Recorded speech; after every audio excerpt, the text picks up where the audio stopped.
현 정부에서는 주거를 가격을 잡는다라는 목표를 가지고 수요에 맞는 공급을 하기보다는 수요 자체를 억제하고 또 그 수요에 담겨져 있는 국민들의 욕망과 욕구를 죄악시하면서 징벌로 임했습니다.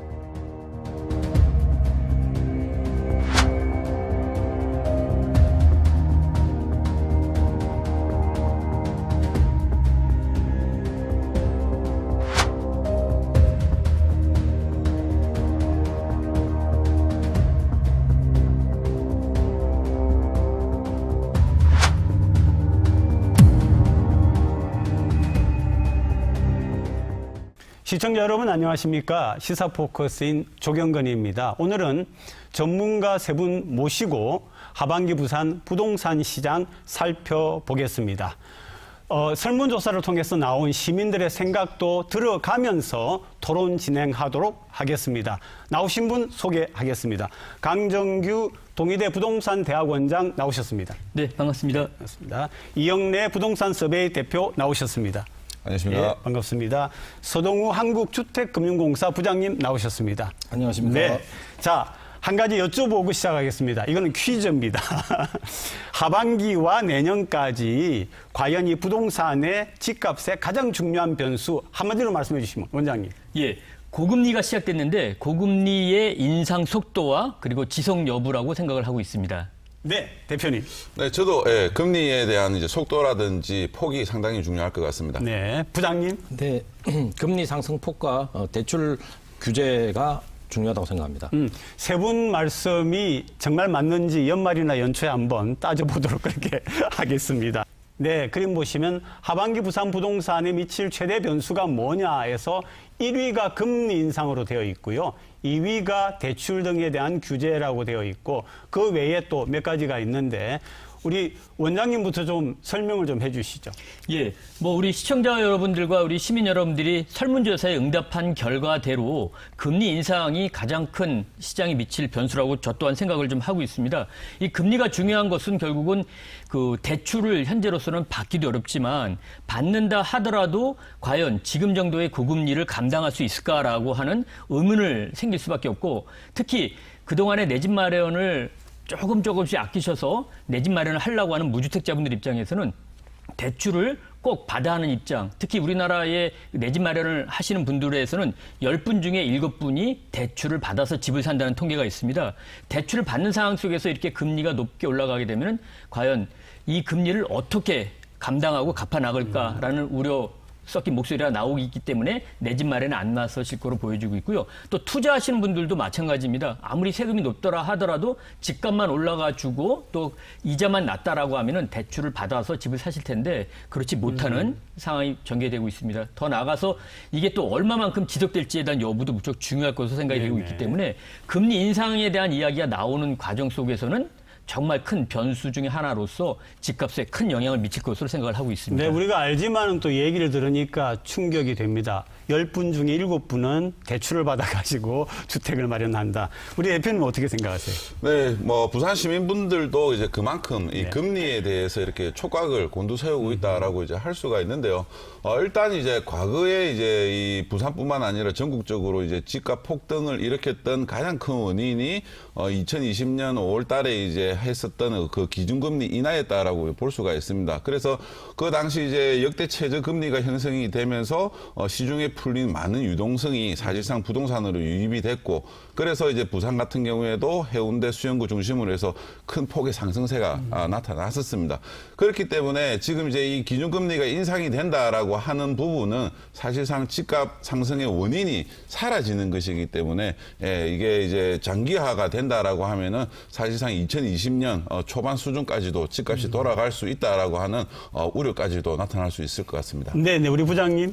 네, 올해 들어와서 부산의 집값 자체는 심리적으로 볼 때는 조금 하락이라고 느끼는 부분이 많을 것 같고요.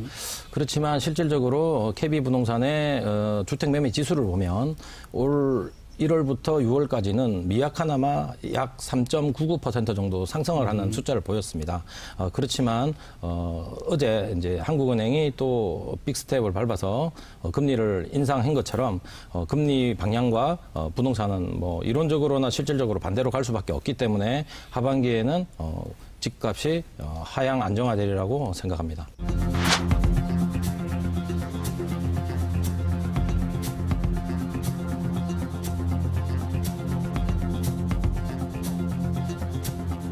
물가 상승 압력이 너무 강하다 보니까 경기에 대한 부담이 다소 커지더라도 금리를 가파르게 올려서 우선 인플레를 진정시켜야 된다라고 합니다.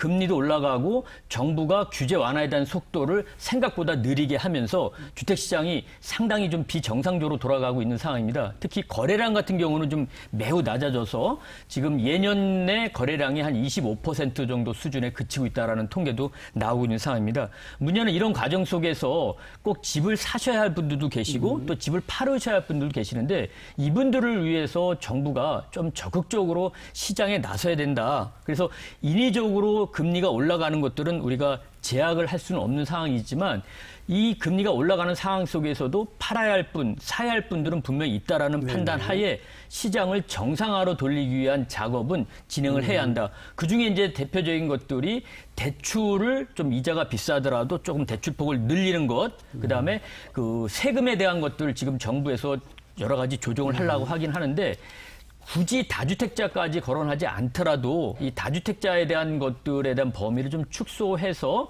좀 출구 전략 그리고 살 때 다소간의 투자적인 수요까지도 좀 감안하는 그러한 정책이 필요하지 않겠나 생각을 하고 있습니다. 기준금리 상승의 여파가 가장 빠르게 나타날 수 있는 게 신용대출을 이제 줄이거나 상한을 하는 것이기 때문에 이러한 부분이 장기화가 되면 이제 내수 침체로 또 나타날 수가 있고요. 그러한 부분들이 이제 또 이제 주택 매수세가 이제 또 끊기는 원인으로 작용을 하고 있는 상태입니다. 뭐 내수 침체라는 단어까지 나오다 보니까 굉장히 조금 부정적인 전망인데 우리 전문가, 우리 부장님 어떻습니까? 지금 새 정부 가계대출 관리 방향 및 단계적 규제 정상화 방안이라고 이제 6월 달에 국토부 및 그 금융위에서 발표를 했는데 그 부분에는 하반기에 그 변동금리 대출을 고정금리로 전환하는 그런 것이 아마 시행될 예정입니다. 그래서 그때 기존에 고정금리 주택담보대출을 받으신 분은 그 죄송합니다. 변동금리 대출을 받으신 분은 고정금리로 이렇게 전환을 해서 금리 상승에 대비할 수 있는. 문제는 지금 현재 그 금리 인상 여부와 관계없이 꼭 올라가는 그런 원자재 값, 예를 들자면은 그 분양가에 영향을 미치는 뭐 각종 자재, 철근, 콘크리트, 노임 같은 것들이 올라가게 되면은 분양가가 올라가고 분양가 올라가게 되면은 결국 또 집값도 자극을 할 수밖에 없는 그런 상황이라고 전개가 되고 있습니다. 따라서 지금 이 금리 인상은 되긴 하겠지만 금리 인상이 과연 주택 시장에 아주 정말 얼마나 큰 영향을 미칠 것이냐라고 하는 것을 따져봤을 때 하락폭이 매우 클 정도로 큰 영향을 줄 수 있을 것이다라는 전문가도 있지만 그렇지 않고 생각보다 오히려 인플레이션이 발생이 되는 상황 속에서 그걸 방어하기 위해서 실물 자산의 대표적인 주택시장으로 돈이 몰릴 것이다라는 이야기도 있습니다. 그런 차원에서 하락한다는 분도 의견이 있지만 하락은 하되 오히려 올라가는 것도 있다. 즉 양극화를 이야기하는 분들도 계십니다. 저는 굳이 뭐 지금 시장 상황을 이 금리 인상과 이야기를 한다라고 하면은 하향세는 맞지만 모든 것이 떨어질 정도의 큰 영향을 과연 주겠는가. 특히 우리나라의 과거에 뭐 IMF 외환 위기 때 상당히 고금리를 활용했을 때도 봐왔지만 그 당시에 또 투자가 이루어졌던 곳은 투자가 이루어졌다라고 볼 수 있고 또 그 금리가 올라간 것들이 피부로 체감이 되게 된다라고 하면은 뭐 고금리에 대한 것들도 상당히 또 일각에서는 좀 무뎌지지 않겠나라는 생각을 하고 있습니다. 따라서 앞으로 주택 시장에 영향을 미치지만 하락폭이 큰 지역과 오히려 하락폭이 적거나 상승하는 지역 이렇게 양극화될 거다. 양극화될 쪽으로 네네. 시장 상황이 전개되지 않겠나 생각을 하고 있습니다. 네네. 이 대표님 뭐 동의하시는 거예요? 저는 조금 이제 다른 생각을 가지고 있는데 다른 생각 좋죠. 일단은 이제 이 금리를 이제 낮추면서 이제 사실 금리를 낮추는 가장 큰 원인은 이제 실물 경제를 살리기 위해서 이렇게 정부에서 금리를 낮추는 거거든요. 그러는데 항상 이렇게 나타나는 게 부작용으로 자산 가격이 먼저 상승을 했습니다. 그래서 그게 이제 2020년, 2021년도에 나타났었던 현상인 거고요. 그렇게 이제 자산 가격이 너무 오르다 보니까 이게 물가의 증가가 되는 겁니다. 네. 주변으로 해서 이제 땅값이 오르고 생산자 물가가 상승을 하고 임금이 오르고 이런 게 지금 현상이기 때문에 이 지금 이제 6월 달에 물가 상승률이 6%를 기록을 했는데 이러한 부분들 때문에 결국은 이제 시간이 가면 갈수록 이제 물가가 더 이제 오르게 되면서 이제 이 기존에 올랐던 자산 가격에 대한 거품이 빠져야지만 네. 사실상 물가를 잡을 수 있습니다. 그렇기 때문에 한국은행에서도 이제 어쩔 수 없이 이렇게 이제 경기 침체를 이제 뭐 알고 있겠지만 이제 물가를 낮추기 위해서 이제 금리를 올리는 거라고 이렇게 볼 수가 있을 것 같습니다. 그래서 제 생각에는 이 부분 때문에 한동안은 이제 자산 가격은 좀 상당 수준까지 좀 빠지지 않을까 싶습니다. 빠지지 않을까? 네, 하반기 부산 집값 예상인데요. 조금 상승이 있고요. 그다음에 비슷할 거다, 조금 내릴 거다라고 이야기를 했는데 자, 이거 보시면서 우리 시민들의 생각을 어떻게 생각하시는지 짧게 한마디씩 좀 해주시죠. 부장님부터?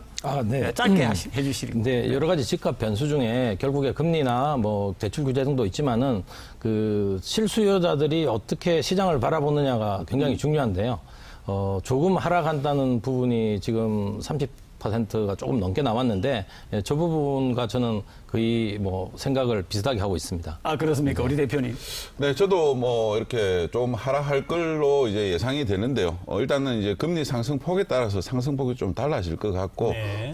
이제 부산은 또 이제 이 금리 외에도 이제 공급적인 물량이 이제 하반기에 좀 많은 편입니다. 그래서 이 부분하고 이제 엮여가지고 좀 이제 시장의 방향성이 이제 결정이 될 것 같습니다. 네, 우리 원장님. 예, 뭐 조금 하락할 것이다라는 우리 시민들의 의견이 대다수인 것처럼 하락폭에 대한 것들은 좀 미미할 것으로 보여지고 있고요. 앞서 말씀드린 것처럼 저는 올라가는 것은 올라갈 여지도 있다. 그래서 네네. 흔히 요즘 말하면 뭐 서울에서도 강남 불패란 말이 있었는데 요즘 강남 불패란 말은 없어지고 서초구 불패란 말로 바뀌었습니다. 한 곳만 올라가는 네, 현상이 네, 나타나고 네, 있는데 우리 지역에서도 유사한 모습이 나타날 것이다. 그래서 대세 하락은 맞지만 일부 상승 내지는 하락이 나타나지 않는 그러한 양극화 현상이 나타날 것으로 예상을 하고 있습니다. 예, 이제 아마 시청하시는 분들이 이런 질문을 하고 싶으실 거예요.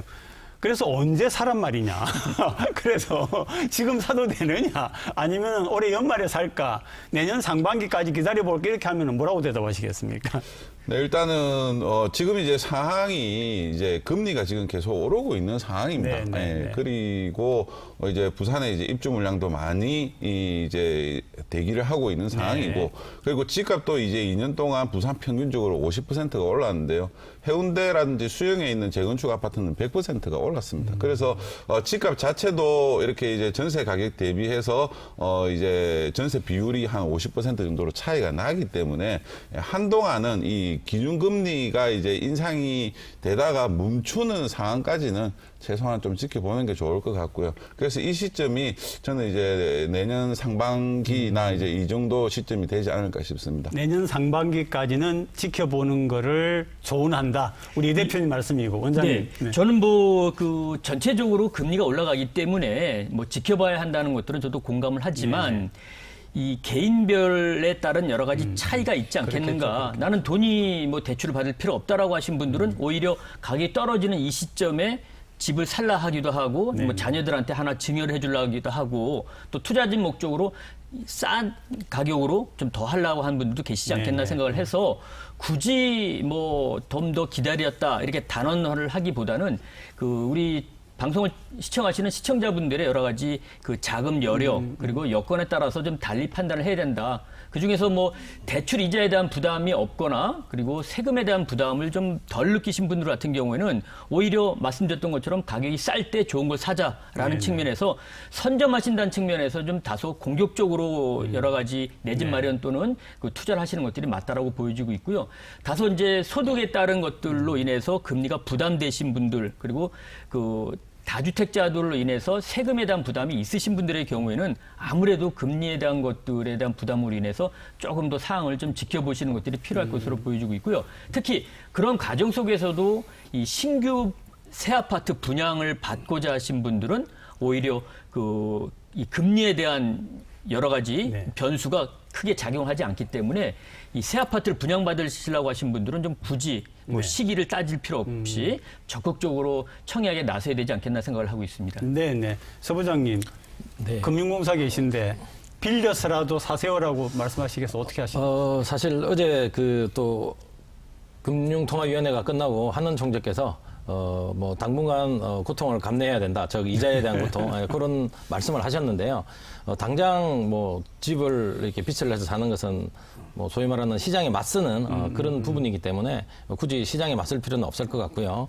어제 그 기준금리가 50% 인상은 되었으나 시장에서 그 소위 말하는 채권 금리는 소폭의 하락이 있었습니다. 그것이 시장이 주는 의미는 기준금리는 상승했지만 시장 금리가 하락했기 때문에 그것은 시장에서의 그 생각이 금리 인상에 대한 불확실성이 어느 정도 해소됐기 때문에 좀 하락을 한 것이고요. 그리고 또한 연말까지 계속 한국은행에서 금리 상승을 하겠다는 코멘트를 줬지만은 그럼에도 불구하고 그것은 어느 정도의 한계가 있지 않을까. 즉 한국은행도 인플레이션을 잡겠다는 의지는 강하지만 경기 침체에 대한 것을 생각하지 않을 수 없기 때문에 금리 시장 금리는 어느 정도 조금 이제 안정화가 되었고요. 그걸로 이제 우리 그 주택 시장에 좀 대입을 해서 본다면은 당장 그 뭐 어떤 대출을 받아서 주택을 구입하는 것은 조금 무리가 될 수 있으나 연말 정도 또는 내년 상반기 정도에는 뭐 진지하게 한번 또 실수요자라면 주택 구입을 고려하시는 게 맞지 않을까 그렇게 생각합니다. 서 부장님 조금 전에 설명하시면서 50% 인상이라고 말씀하셨는데 5%를 말씀하신 거예요. 죄송합니다. 50bp입니다. 네. 50bp니까 50bp. 네네. 그러니까 0.5%. 이제 0.5%죠. 네네네.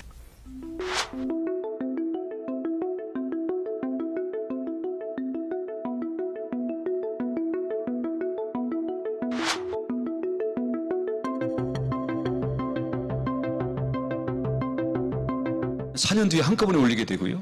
자기가 거주한다는 핑계로 쫓아내니까 분쟁만 늘어나고요.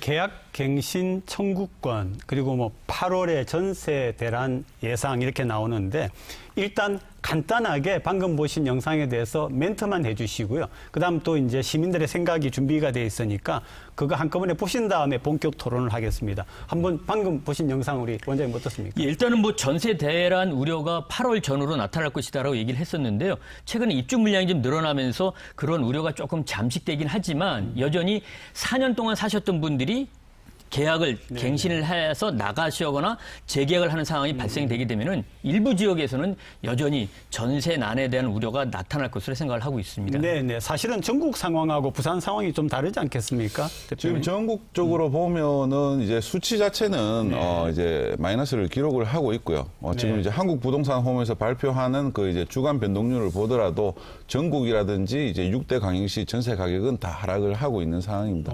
부산도 하락을 하고 있는 상황이고요. 대신에 이제 여기서 이제 문제가 되는 부분이 뭐냐라고 하면은 이제 계약갱신 요구권을 사용을 했었던 분들, 이러한 분들이 이제 단기간에 이제 만기가 돌아오면서 전세금을 많이 올려줘야 된다는 이러한 부분이 좀 가장 큰 문제라 할 수 있습니다. 네네. 전세는 더욱더 어떤 실소유자 중심이라고 보여지기 때문에 그 수요와 공급 측면에서 이제 접근을 하는 게 맞는데, 부산의 경우에는 상당한 입주 물량이 많고 하기 때문에 부분적으로 영향은 있겠지만 뭐 대란 수준까지는 절대 오지 않을 것이다라는 생각을 가지고 있습니다. 우리 부산 시민들께 여쭤봤습니다. 계약 갱신 청구권 하반기 집값 영향이 어떻겠느냐. 조금 오를 거다와 많이 오를 거다가 56.3%입니다. 그러니까 올라갈 거다라고 우리 부산 시민들은 많이 보고 계신 것 같습니다. 그래서 이 부분은 지금 세 분의 이야기가 조금씩 틀렸는데, 이 시민들의 생각에 대해서 좀 조언해 주실 만한 게, 원장님. 예, 일단은 지금 오를 것이다라고 하는 그 우리 시청자, 시민분들의 의견에 저도 공감을 좀 하는 편이고요. 네.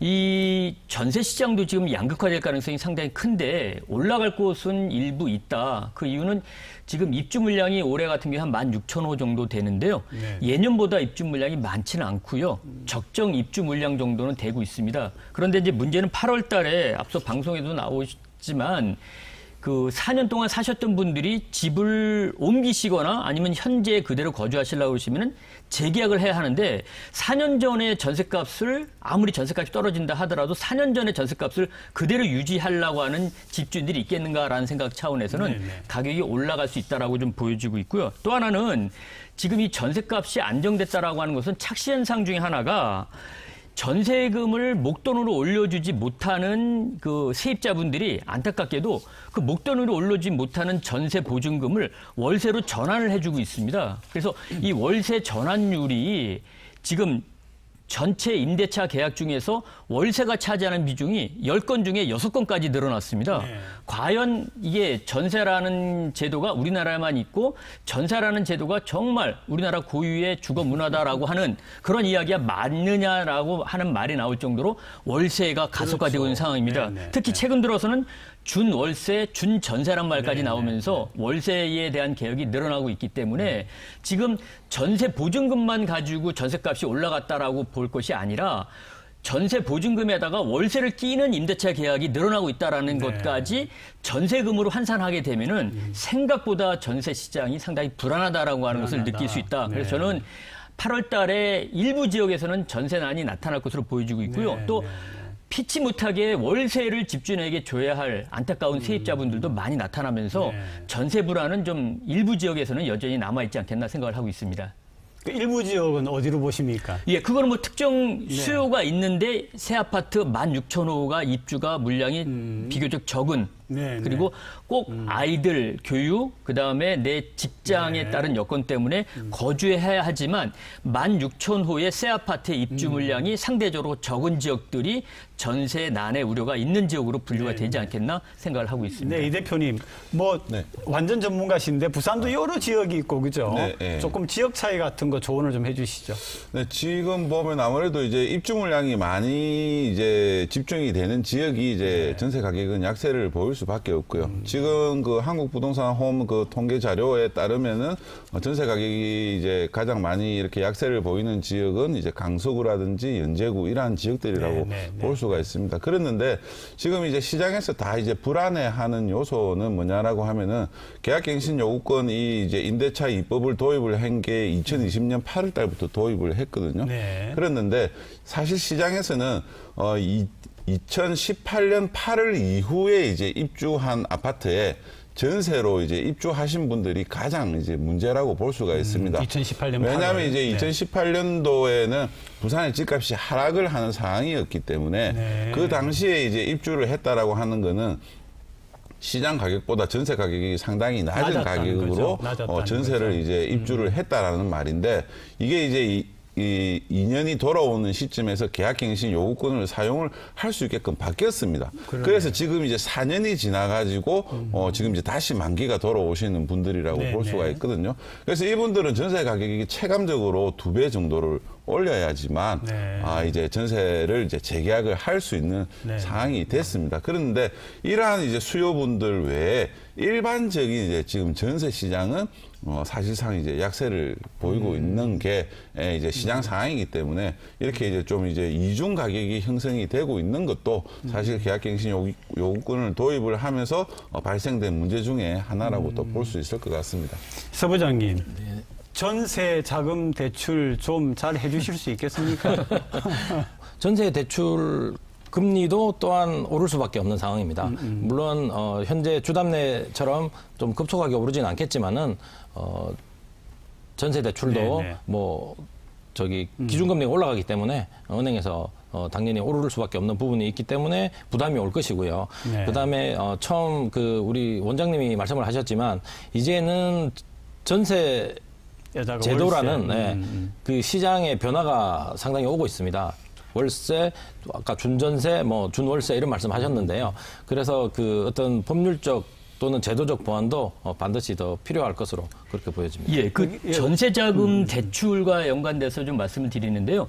이 전세자금 대출은 지금 무주택자분들한테 필요한 정도의 자금까지는 아니지만 상당수의 자금을 전세자금 대출로 저리로 좀 빌려주고 있는 상황입니다. 근데 문제는 이 변동금리로 이제 전세자금 대출을 받으신 분들의 경우에는 앞으로 이 전세자금 대출 금리가 올라가다 보니까는 지금 대출을 받아서 목돈으로 전세금을 올려주느니 차라리 월세로 주자라고 하는 분들이 늘어날 수밖에 없다. 그렇죠. 그것은 이제 네. 전세자금 대출 금리하고 전월세 전환율이라고 얘기를 합니다. 이 전월세 전환율이 현재 서울 기준으로 한 4% 정도에 그치고 있습니다. 그런데 지금 전세자금 대출 같은 경우는 지금 5%짜리까지 나오고 있기 때문에 대출을 아무리 많이 해준다 하더라도 대출을 받아가지고 그거를 집주인에게 1억 이상의 목돈을 주느니 1억에 해당되는 돈을 월세로 주자라는 그러네요. 분들이 네. 많이 늘어나면서 상대적으로 전세금만 가지고 전세 가격 변동률을 따지다 보니까는 전세 가격이 안 올라가고 있네라고 생각을 근데 할 그게 가능성이 아니라는 크다. 거죠. 네. 그게 아닙니다. 그래서 네. 월세로 지급하는 이 전세를 월세로 전환하는 것까지 감안을 한다라고 하면은 생각보다 전세값이 떨어진다라는 통계는 좀 오류가 있을 수도 있다. 네. 그래서 앞으로 우리 시청자 여러분들도 막연하게 전세자금 대출을 받아서 집주인에게 준다는 생각보다는 오히려 전세자금 대출을 받는 금리하고 전세금을 월세로 환산을 해서 집주인과 협의하에 월세로 전환해 주는 것들을 꼭 감안하셔서 이 전세 계약을 체결하셔야 되지 않나 생각을 하고 있습니다. 국토교통부의 이번 주거정책심의위원회 결과 전국에서 11개 시군구가 조정대상 지역에서 해제됐습니다. 그러나 부산은 현재 조정대상 지역으로 지정된 14개 구 가운데 한 곳도 포함되지 않았습니다. 부산 일부 지역에서 규제 해제에 대한 기대감이 있었지만 정부 당국이 풍선 효과를 우려한 것으로 분석됩니다. 부산의 아파트 가격은 올해 1월부터 5월까지 0.17% 누적 상승률을 보이고 있고 아파트 미분양 물량도 1000가구 정도로 많지 않다는 판단입니다. 전국적으로 비규제 지역으로의 풍선 효과가 이미 있다는 것을 정부도 알기 때문에 부산 지역 내에서의 풍선 효과 역시도 정부 판단으로서는 고려하지 않았을까 이렇게 생각을 합니다. 부산은 지난 2019년 아파트 매매 가격이 100주 넘게 하락한 뒤에야 전 지역 규제가 전부 풀린 적이 있습니다. 네. 우선 짧게 좀 여쭤보겠습니다.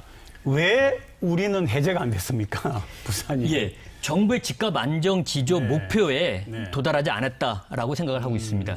네.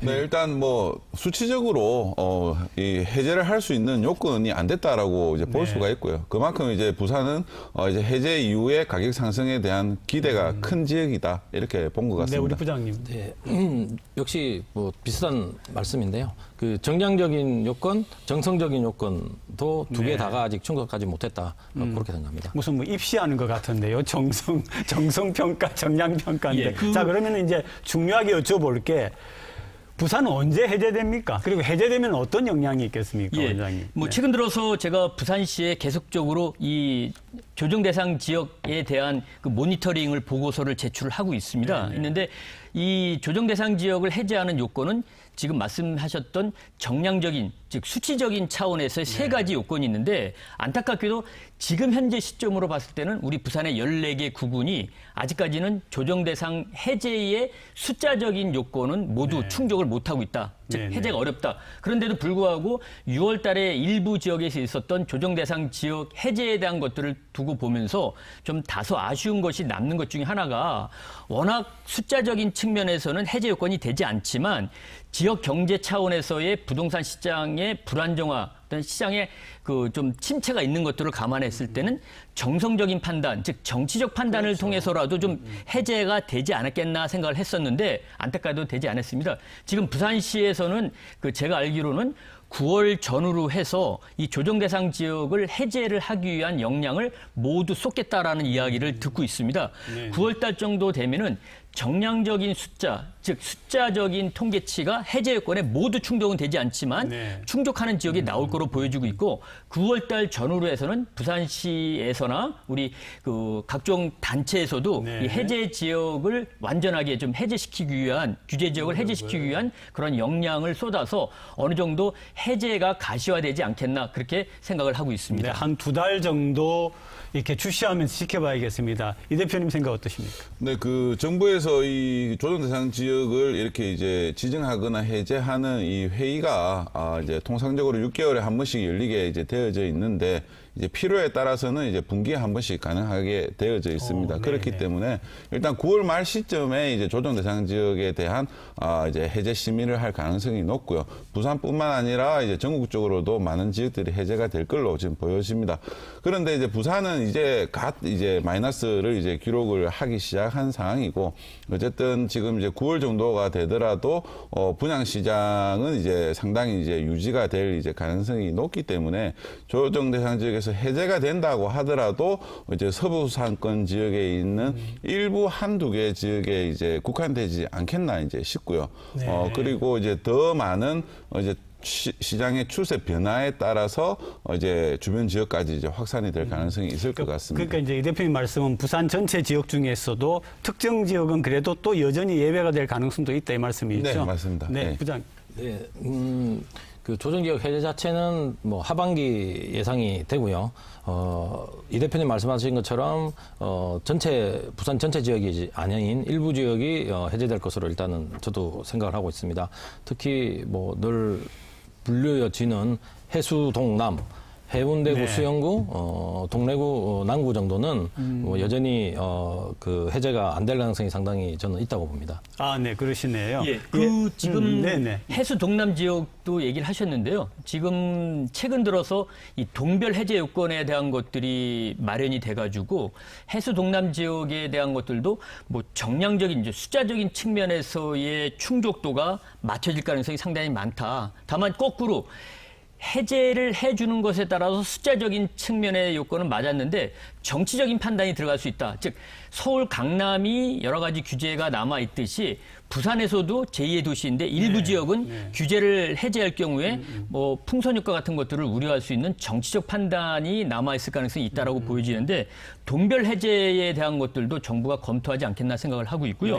특히 지금 해제 요건 중에는 물가 상승률과 집가 상승률을 비교해보면은 물가는 올라가는 반면에 집값은 떨어지기 때문에 충족이 될 거라고 보여지고 있고 거래량도 급격히 떨어지기 때문에 충족이 될 거라고 보여지고 있습니다. 다만 새 아파트 청약 경쟁률이 여전히 우리 부산 지역에 높을 거로 보여지고 있는데 이 청약 경쟁률이 지금 그 숫자적인 측면에서 해제의 걸림돌이 되지 않겠나. 정량평가의 기준 중에 하나고요. 그렇습니다. 그래서 그 청약 경쟁률이 좀 다소 낮아져야 하는 상황인데 이 청약 경쟁률이 상당히 강세를 띈다라고 하면은 좀 부담을 정부 입장에서도 숫자적인 측면에서는 많이 갖지 않겠나 생각을 하고 있습니다. 요즘 신조어가 많이 생기는데 해수동남이라고 하는 또 부산만의 또 용어가 하나 생겼습니다. 네, 우리 또 시민들의 생각 마지막으로 한번 보고 우리 마무리 발언 순서로 들어가겠습니다.